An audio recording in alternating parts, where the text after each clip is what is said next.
Seja muito bem-vindo ao Momento da Saúde aqui em nosso programa. Você sabe que esse quadro foi criado aqui no programa Encontro com a Vida para ajudar você a ter boa saúde.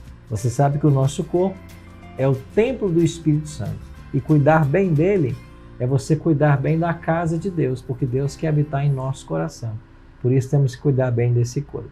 E para nos ajudar nessa tarefa sublime, estamos recebendo essa semana a doutora Satiko Takano. Tudo bem, doutora? Tudo bem, bom dia a todos. Que bom ter você novamente aqui em nosso programa. Hoje vamos falar um pouquinho sobre epilepsia. A formação da doutora é em neurologia, ela tem residência nesta área e ela também trabalhou aí em neurologia cognitiva e de comportamento, é professora universitária aqui em Manaus e é gabaritada para falar para nós muitas coisas e a gente está aproveitando isso. Epilepsia. O que é epilepsia, doutora? Epilepsia é uma doença, né? A epilepsia em si, que é uma doença onde o cérebro, acontece uma alteração em substâncias do cérebro, como se fosse um curto-circuito, né? E isso faz com que o paciente tenha uma alteração cerebral, que pode ser focal, numa região do cérebro, ou no cérebro todo, que é generalizado. Todos, assim, 40% da população, ela pode ter uma crise epiléptica, que é ter uma crise convulsiva, né, na vida. Isso não quer dizer que você tem a doença que é a epilepsia, porque a epilepsia já é a doença. Esses pacientes que têm uma crise convulsiva, eles têm, em média, os 40% de ter outra crise no futuro, né? Então, normalmente, a gente só considera que o paciente é um paciente com uma doença, uma epilepsia, que precisa de tratamento a partir da segunda crise.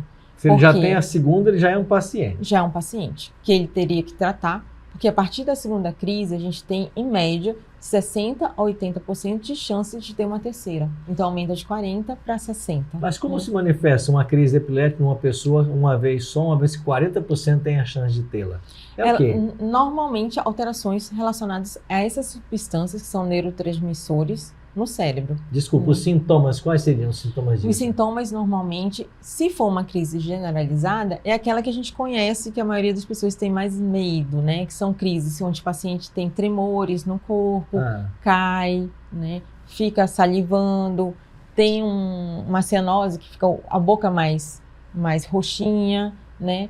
Que é a crise generalizada, é o mais comum. Pode acontecer uma vez só e nunca voltar. E nunca mais voltar. Tanto é que o neurologista normalmente não trata o paciente que só teve uma crise.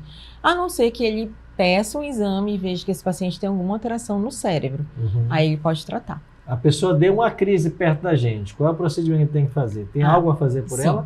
Normalmente, isso é muito importante, é deixar ela de lado ou de barriga para baixo, não deixar ela de barriga para cima, porque se ela vomitar, ela pode aspirar esse vômito, né? Então, deixar ela deitadinha de lado, não colocar nada na boca, dedo, colher, porque nesse momento o paciente ele faz tanta força que ele pode cortar o seu dedo, ele pode quebrar os dentes e colocar uma colher, porque tem aquele, for desenrolar a língua. Essa história de desenrolar a língua? Não pode. Tem que deixar de lado. Não precisa. Mesmo que ele enrole a língua? Mesmo que ele enrole. Isso não vai matá-lo? Não vai matá-lo.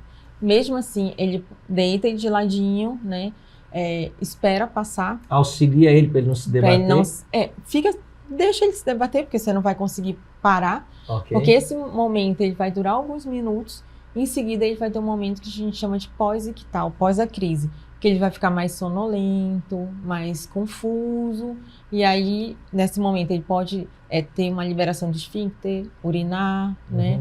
Então, é o pós. Durante a crise, é deixar ele de lado ou de barriga para baixo, se ele tivesse, e evitar colocar qualquer coisa na boca dele, deixar passar. Uma crise epilética não é um risco de morte imediato, então? Imediato não, a não ser que já aconteceu, acho que tem né, notícias de pessoas que vomitaram à noite e engasgaram com vômito. Né? Mas nesse momento é bom chamar ou levar esse paciente para um atendimento médico também.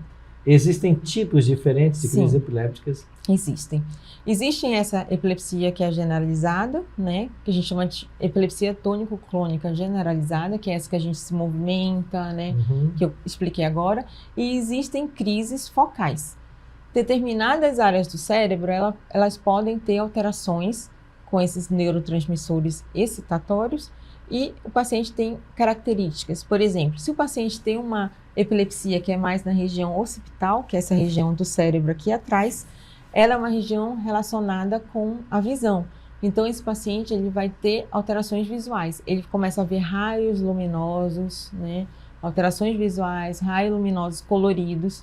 Se o paciente tem uma epilepsia mais na região temporal, ele pode ter alterações relacionadas a um mal-estar gástrico, a paradas comportamentais, são paradas que o paciente fica parado, olhando para o nada, às vezes fica mexendo na roupa, piscando. Ele está tendo uma crise. Ele está tendo uma crise. Você chama e ele fica lá, não responde. Então, ele está tendo uma crise. E na região frontal é muito comum ter alterações motores. Então, esse paciente pode movimentar a mão, a perna, virar a cabeça, né? Então, são focais. Claro, todos esses pacientes, na hora que você diagnostica que ele tem uma epilepsia, tem que fazer um exame de imagem para a gente ver se tem algum tumor, alguma outra coisa, e tratar a partir da segunda crise, assim, mesmo que não tenha nenhuma lesão. E as opções de tratamento que nós temos para a crise epiléptica? Nós temos muitos tratamentos, né? Nós temos medicamentos antiepilépticos de primeira, segunda e terceira geração, que são os mais recentes, né? E isso é importante num neurologista, porque isso vai ser... Por exemplo, se ele tem uma epilepsia generalizada, tônico-clônico generalizada, ou se ele tem uma epilepsia focal, a gente tem medicamentos que servem mais para generalizada e servem mais para focal. Normalmente, o tratamento é medicamentoso mesmo, né? Claro, muitas vezes o paciente pode não ficar muito tempo usando a medicação.